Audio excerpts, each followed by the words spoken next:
Boa tarde. Bom, eu fiz uma live agora há pouco, mas lá no início deu uma falhada por causa da conexão. Eu vou recomeçar o raciocínio.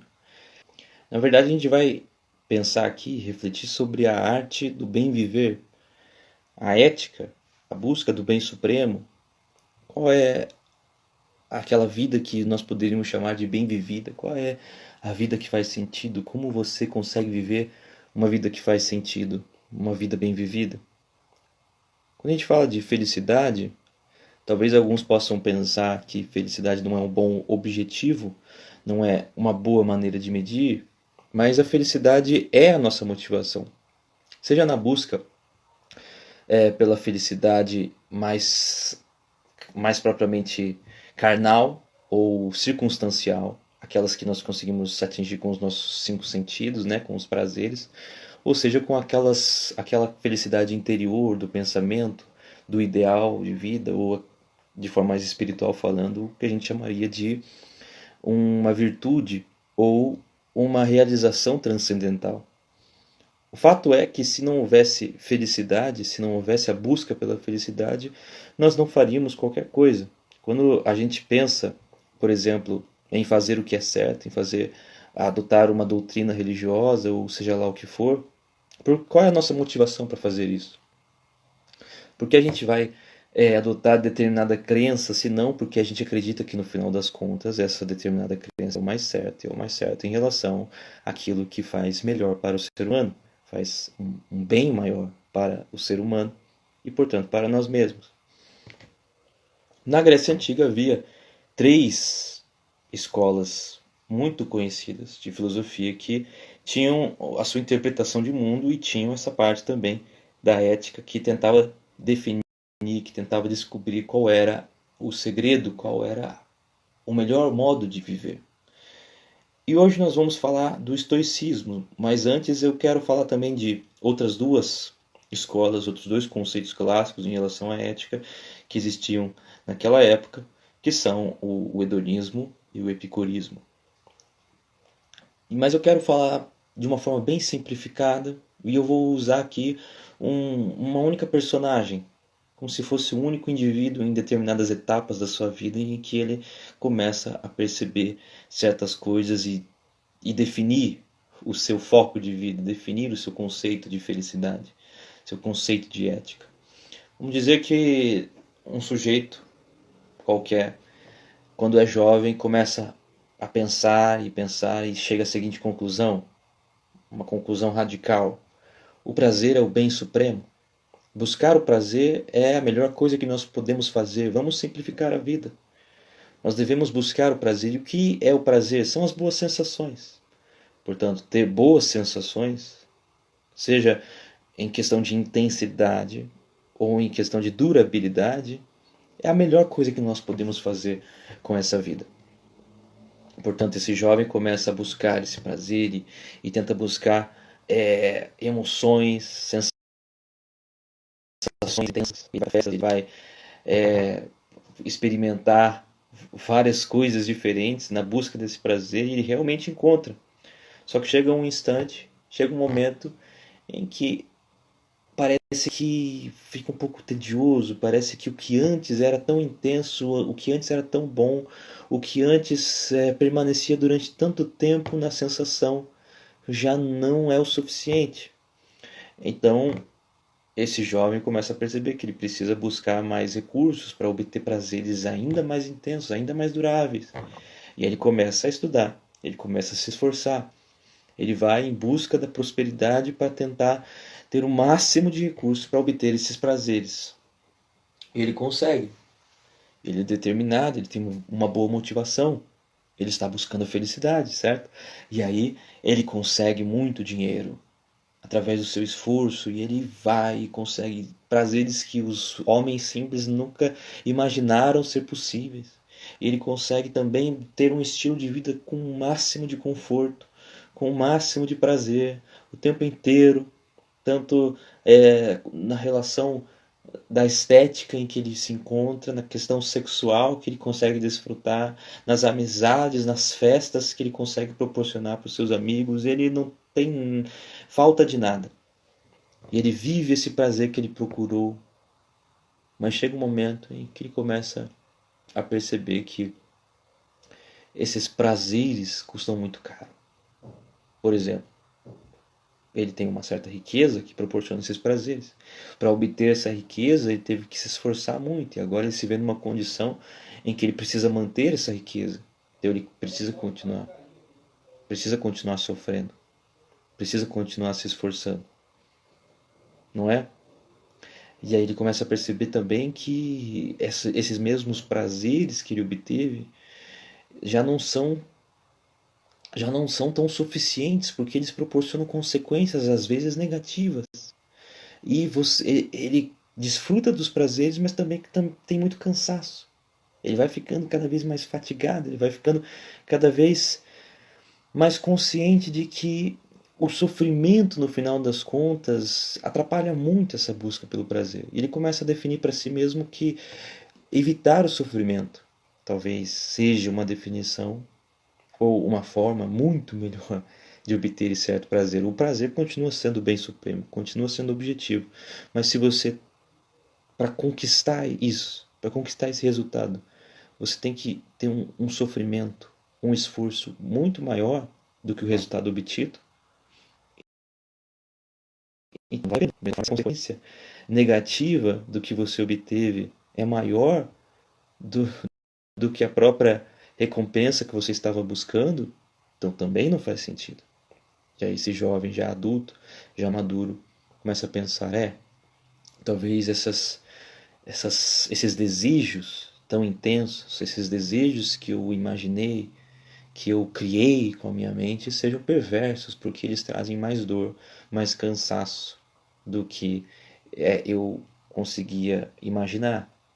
E aí ele começa a refletir e pensa, preciso viver uma vida simples, aproveitar os pequenos prazeres da vida, os prazeres da alma, as amizades, as boas lembranças.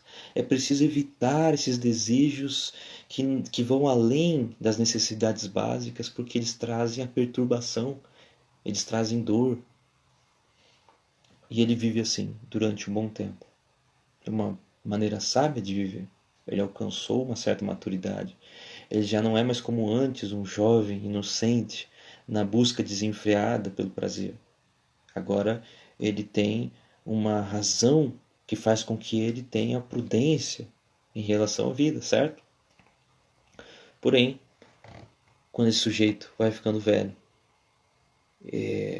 os sofrimentos que ele tentou evitar com tanto esforço, com tanta prudência, de uma forma ou de outra acabam acontecendo.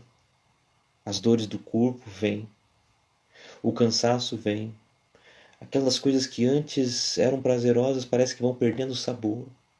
A audição vai ficando mais fraca, a visão vai ficando mais fraca. E ele de repente muda a chave de novo. Olha, ele pensa assim: é possível que nessa tentativa de controlar a vida, de evitar o sofrimento, de ter o controle das coisas, eu estou acabando por obter o maior dos sofrimentos, que é essa ansiedade, que é essa frustração de não poder controlar a vida. Então ele percebe que se a felicidade depende das circunstâncias externas, e que esse mundo sensorial vai determinar o nível de felicidade que você consegue obter durante a sua vida, então você não passa de um escravo. Porque no final das contas você não tem controle sobre a vida. Você não tem controle sobre as circunstâncias. E ele desenvolve o pensamento que é o seguinte: a felicidade precisa depender apenas de uma força interna. A felicidade precisa nascer do interior do homem e ser completamente independente das circunstâncias, de modo que, seja na tristeza ou na felicidade, seja na fome ou na fartura, seja em qualquer circunstância, você precisa encontrar uma mesma satisfação que parte do seu interior, que parte de algo interno, intrínseco a você mesmo. E eu acabei de descrever aqui de forma bem simplista, três éticas de três escolas filosóficas da antiga Grécia, que são o hedonismo, depois o epicurismo e depois o estoicismo. E no estoicismo a gente tem essa busca por algo mais interno. A gente tem essa mudança de chave, onde o prazer já não é mais o bem supremo. Não pode mais ser o bem supremo. As boas sensações não podem ser tudo, porque nós não podemos controlá-las. Então o estoico vai desenvolver um outro objetivo de vida, uma nova forma de determinar o que é o bem viver. E o estoico vai dizer que a virtude é aquilo que vai proporcionar a felicidade e não o prazer, e não as boas sensações. Quando você consegue ter uma vida bem vivida, quando você faz o que é certo independentemente dos resultados, você não está sujeito aos resultados nem às circunstâncias. Antes você está apenas olhando para a virtude e você quer agir certo invariavelmente. Então você tem o controle da sua própria vida, o único controle que é possível. E a única felicidade realmente duradoura. Na vida do tempo você vai se descobrindo nela também muito mais intensa, porque as virtudes, como são conhecidas de fato, nos proporcionam um prazer espiritual muito maior do que esses mencionados anteriormente. Esses que eram das boas sensações, de você se sentir bem. E aí o estoico define uma máxima, ou um dos conceitos principais, que é a tal da apatia, que alguns confundem com o que nós chamamos hoje de apatia. Alguns pensam que o estoico, a postura estoica, é você conseguir bloquear o sofrimento dentro da sua mente. E aí não importa o que aconteça, você não sente nada de forma muito intensa, nem o prazer, nem o sofrimento, e aí você se torna um homem muito forte diante das circunstâncias. Não é isso que é o estoicismo. O estoicismo tem por trás da sua ética toda uma cosmogonia, toda uma interpretação do universo, do modo como as coisas são feitas. E é por causa dessa interpretação que eles chegam nessa ética, nessa estrutura, dessa máxima da apatia. Que a apatia não é a apatia, não é a indiferença, mas é a consciência da unidade do cosmos. É a consciência de que essa sensação que está vindo agora sobre você é temporária e que virão muitas outras depois, assim como existiram muitas outras anteriormente, e que essa única sensação passageira, pequena, efêmera, não pode determinar o modo como você define a sua vida, nem o acúmulo delas, porque de certo modo também você, como um único sujeito interpretando a realidade, é muito pequeno diante da realidade em si. Você não pode levar em conta essas sensações, embora você não deva ignorá-las, porque elas são parte da realidade, você não pode tomá-las como o todo da realidade. Por isso, o estoico valoriza a apatia, que é, de certo modo, você conseguir um equilíbrio entre as sensações, você se lembrar do todo da sua vida para você ter uma noção melhor do próprio universo, que é composto de tantas e tantas e tantas possibilidades que você não pode julgá-las. Muito menos a partir da experiência que você está tendo agora, dessa sensação que você está tendo agora. Não é que você vai descartar a sensação, descartar as emoções. Não, você vai simplesmente deixar de valorizá-las tanto para julgar a realidade. Você vai perceber que você é muito pequeno diante do todo. E o que isso tudo tem a ver com o cristianismo? Eu quero ler alguns versículos aqui. Eu vou começar com o mais conhecido de todos entre os cristãos, e que muitas vezes é interpretado de forma equivocada, que está lá em 2 Coríntios, a partir do capítulo 12, no versículo 7. 2 Coríntios diz assim, versículo 7, capítulo 12, versículo 7. Para que não me exaltasse pela excelência das revelações, foi-me dado um espinho na carne, a saber, um mensageiro de Satanás para me esbofetear, a fim de não me exaltar, acerca do qual 3 vezes orei ao Senhor para que se desviasse de mim, e disse-me: A minha graça te basta, porque o meu poder se aperfeiçoa na fraqueza. De boa vontade, pois, me gloriarei nas fraquezas, para que em mim habite o poder de Cristo. Por isso sinto prazer nas fraquezas, nas injúrias, nas necessidades, nas perseguições, nas angústias, por amor de Cristo, porque quando estou fraco, então sou forte.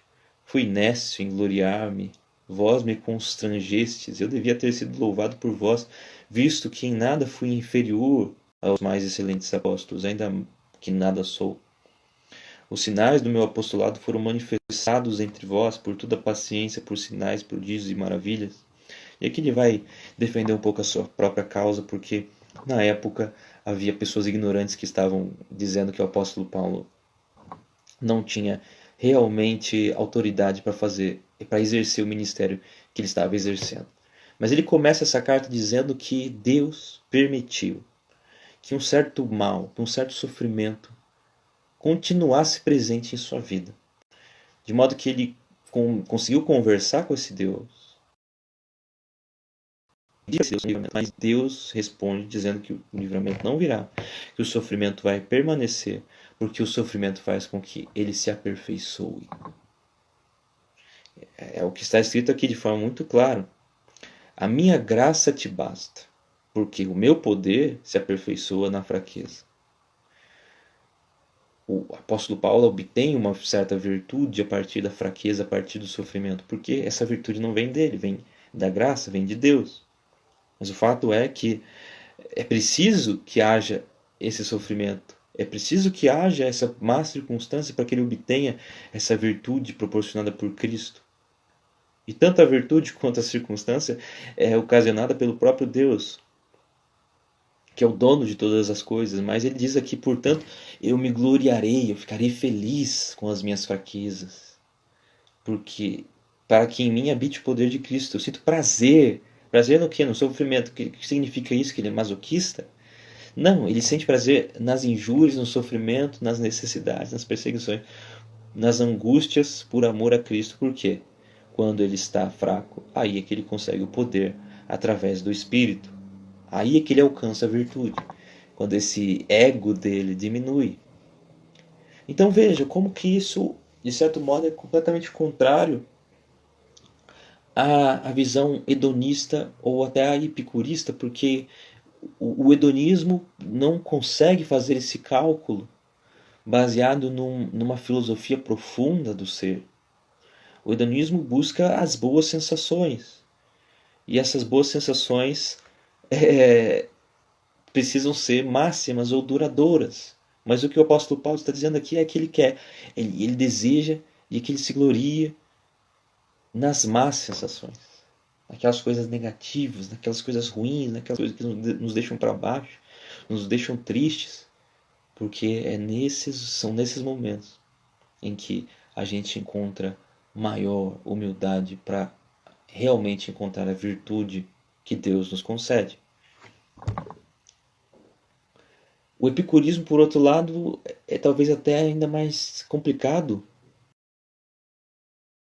Porque no epicurismo, as más sensações precisam ser inferiores às boas sensações. Precisam ser inferiores ao prazer obtido. E ele está dizendo aqui que o único prazer que ele obtém é saber que ele alcançou a virtude. A virtude de Deus, é claro, mas essa é a felicidade dele. Ele diz claramente isso, que ele sente prazer na fraqueza, sente prazer no sofrimento, na angústia, na perseguição. Porque ele obtém a virtude através dessas circunstâncias. Então, a gente, olhando para isso, parece muito mais com a filosofia estoica, embora uma coisa não tenha necessariamente a ver com a outra. Eu estou apenas fazendo aqui uma junção. Agora vamos lá para outro versículo.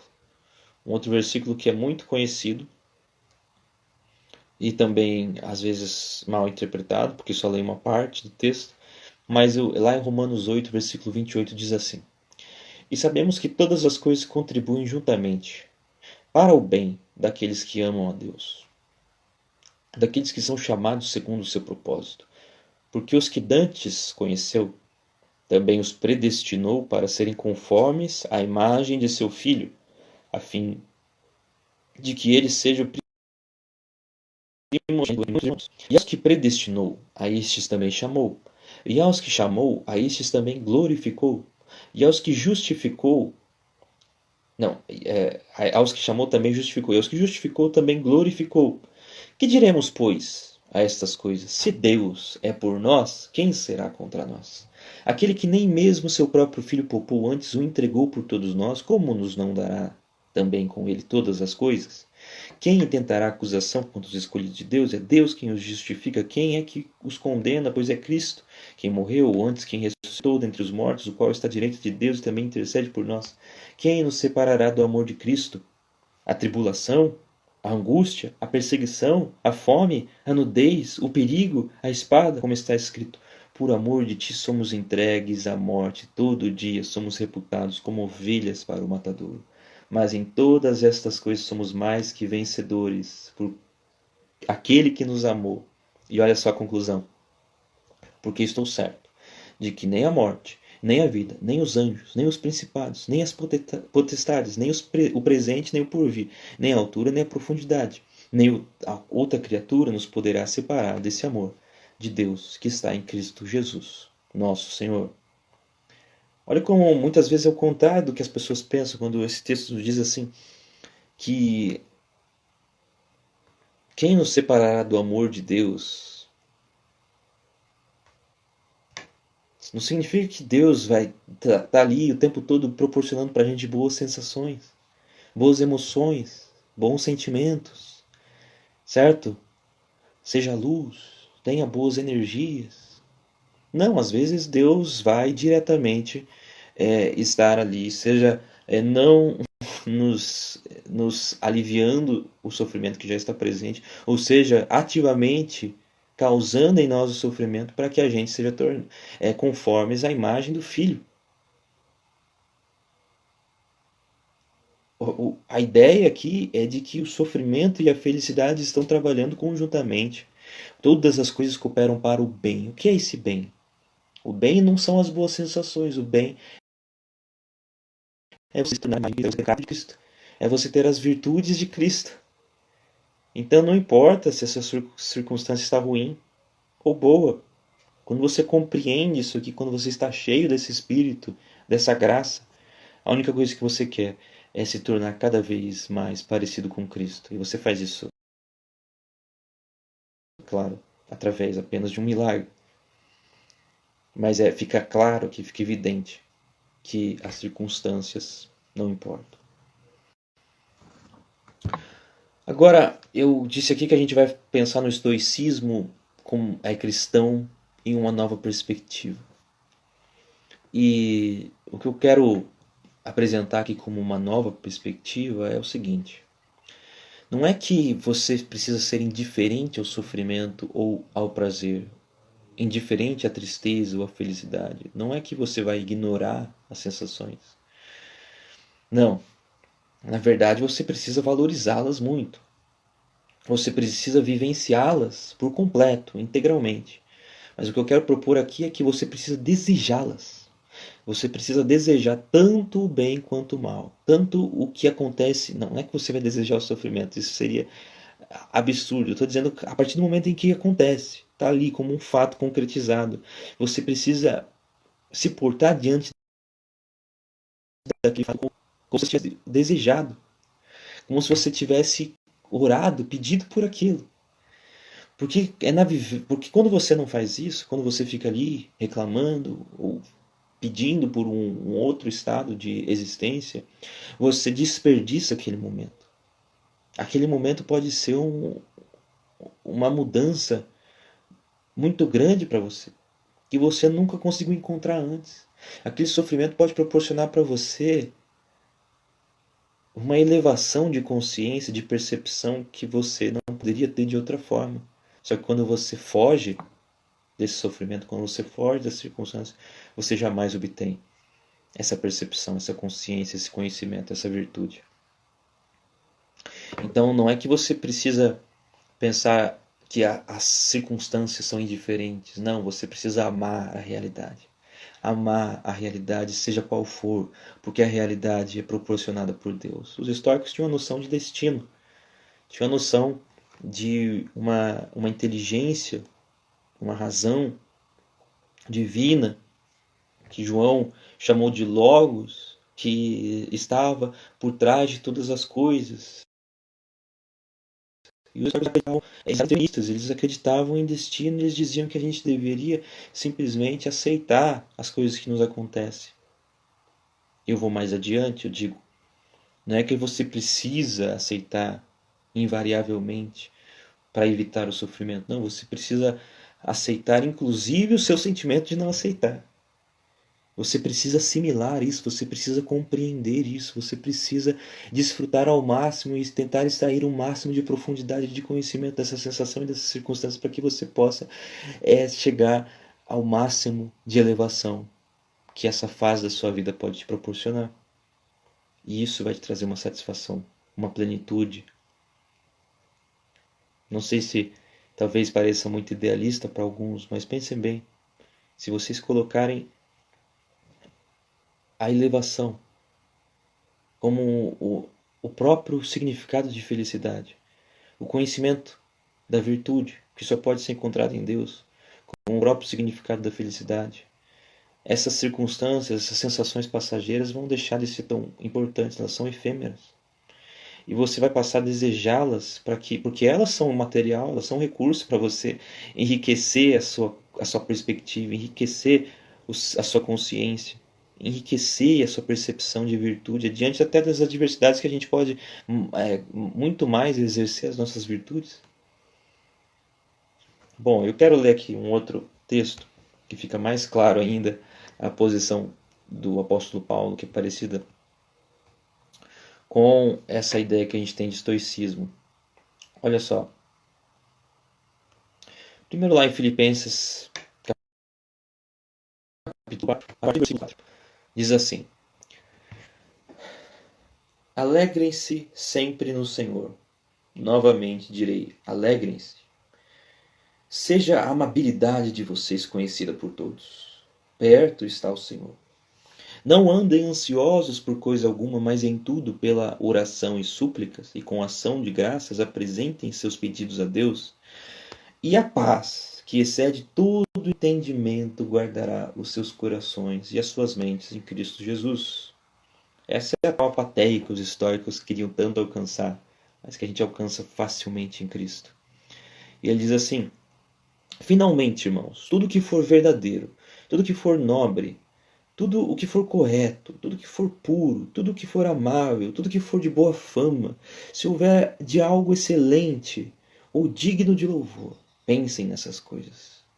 Tudo que vocês aprenderam, receberam, ouviram e viram em mim, ponham-no em prática, e o Deus da paz estará com vocês. Alegro-me grandemente no Senhor, porque finalmente vocês renovaram seu interesse por mim. De fato, vocês já se interessavam, mas não tinham oportunidade de demonstrá-lo. Não estou dizendo isso porque esteja necessitado. Olha só essa parte. Pois aprendi a adaptar-me a toda e qualquer circunstância. Sei o que é passar necessidade e sei o que é fartura. Aprendi o segredo de viver contente em toda e qualquer situação. Seja bem alimentado, seja com fome, tendo muito ou passando necessidade. Tudo posso naquele que me fortalece. Olha aí, de novo, a interpretação que é muitas vezes contrária àquela corrente. Quando tem nos carros, quando tem nas frases de camiseta, as pessoas dizendo tudo posso naquele que me fortalece, eles estão pensando no mundo externo. Eles estão pensando, porque Deus me dá força, eu consigo ir lá e conseguir aquele emprego, eu consigo ir lá e conseguir aquele salário, eu consigo ir lá e vencer tal coisa. Sim, Deus concede essas coisas, mas o contexto desse texto está falando de um bem interior. Tudo posso naquele que me fortalece, inclusive passar por todas as aflições, por todas as necessidades, por tudo que a gente chama de negativo, de ruim. Inclusive essas próprias coisas que estão nos fortalecendo. Deus está usando tudo isso para nos transformar em pessoas de um caráter realmente parecido com o de Cristo. Mas é tudo na graça, é tudo em uma soberania divina que a gente não compreende, que às vezes a gente até foge dela, a gente fica se lamuriando, a gente fica questionando. Mas se você pensar bem, não importa o que é bom, o que é ruim, o que é fácil, o que é difícil. Tudo isso, se você tiver o amor por Cristo, se você tiver o amor pela verdade, se você estiver pensando no seu Criador, que é o Pai das luzes, que é o Pai da virtude, tudo isso só vai a servir como ainda um recurso para que você aprimore o seu conhecimento daquilo que é belo, daquilo que é bom, daquilo que é justo, daquilo que é verdade. Para que você consiga compreender a virtude que já existe em você através do Espírito Santo. Agora eu quero ler um último texto do apóstolo Paulo também, que diz assim, lá em Filipenses, no capítulo 1, a partir do versículo 20, o apóstolo Paulo diz: aguardo com ansiedade e grande esperança que em nada serei decepcionado. Pelo contrário, com toda a intrepidez, tanto agora como em todos os dias, Cristo será engrandecido no meu corpo, seja durante a vida ou mesmo na hora da morte. Olha essa frase que ele cita. Como é que alguém pode citar isso de forma sincera? Porque para mim, o viver é Cristo e o morrer é lucro. Caso eu continue vivendo no corpo, certamente apreciarei o fruto do meu labor. Mas já não sei o que escolher. Sinto-me conclamado pelos dois lados. Eu desejo partir e estar com Cristo, o que é infinitamente melhor. Mas entendo que por vossa causa é mais necessário que eu permaneça no corpo. Portanto, imbuído dessa confiança, creio que vou permanecer e continuar com todos vós, para o vosso progresso e alegria na fé, a fim de que, pela minha presença, uma vez mais, o vosso louvor e glória em Cristo Jesus transborde por minha causa. É a unidade dos crentes em Cristo. Olha só, como é que um sujeito consegue chegar nessa maturidade em que ele já não tem a menor, ele já não dá a menor importância para a circunstância, para o prazer temporal ou para o sofrimento, por mais intenso que seja. Ele fala: olha, para mim, não importa o que vai acontecer. O futuro, para mim, tudo que está diante de mim me parece bom. Eu já não sei nem o que escolher. Se Deus me desse a chance de escolher, ó, escolhe isso ou aquilo, escolhe viver ou morrer. Ele fala: olha, é difícil demais escolher isso, porque as duas coisas me parecem muito boas. Ele diz: se eu morrer, eu vou estar com Cristo. Eu vou estar na virtude perfeita, eu vou estar finalmente em contato pleno com o meu Salvador, com a razão do meu viver, com a felicidade suprema. Mas se eu ficar aqui, eu posso proporcionar ainda mais essa expectativa para os que ainda são nécios na fé, para aqueles que ainda se sentem fracos, para aqueles que ainda não conseguem alcançar nada disso, para aqueles que ainda estão buscando coisas efêmeras, passageiras, mesquinhas, patéticas. Então chega um ponto de maturidade, e é difícil a gente dizer com sinceridade que a gente chegou nesse mesmo nível, em que o apóstolo Paulo diz que para ele não faz diferença nenhuma viver ou morrer. Não faz diferença nenhuma fome ou abundância de comida. Não faz diferença nenhuma felicidade, tristeza, tortura, estar preso ou estar livre. Tudo está cooperando para o objetivo que ele chama de bem. Ele diz: todas as coisas cooperam para o bem daqueles que amam a Deus. Não é que tudo vai dar certo na sua vida, que tudo vai ser um mar de flores. Não. Mas se você tiver o objetivo certo, se você estiver olhando com foco na coisa certa, não importa o que aconteça, felicidade, prazer, tristeza, tudo vai estar fortalecendo seu caráter e fazendo você compreender melhor o que Cristo é. É por isso que Cristo lá agiu daquele jeito, que é o próprio Deus, né? A essência do bem.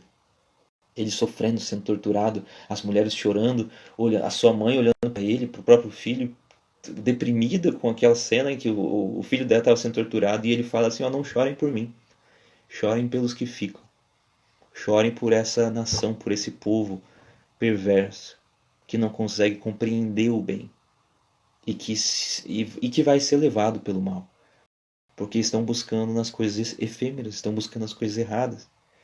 Então vejam, o estoicismo é muito mais profundo do que eu expus aqui. Tem toda uma interpretação do cosmos, do mundo, tem várias e várias doutrinas. Eu expus apenas a parte ética e apenas também de forma simplificada. Mas se vocês perceberem, dá para você ler o cristianismo e compreender muito melhor o que o cristianismo propõe através dessa visão.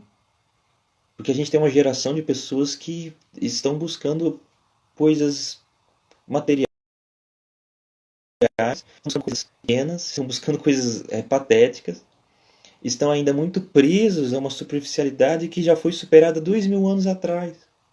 E por que que essa profundidade não avançou, não cresceu, não se aprimorou ainda mais na vida dos cristãos? Porque as pessoas perderam contato com isso. Isso é muito difícil de alcançar, só dá para alcançar na verdade através do Espírito, só dá para alcançar através de uma elevação muito grande. Mas o fato de eles terem diluído a doutrina, de modo que eles conseguiram fazer com que o apóstolo Paulo estava dizendo significasse o oposto do que ele quis dizer, é muito estranho. E tem uma explicação, na verdade, muito simples.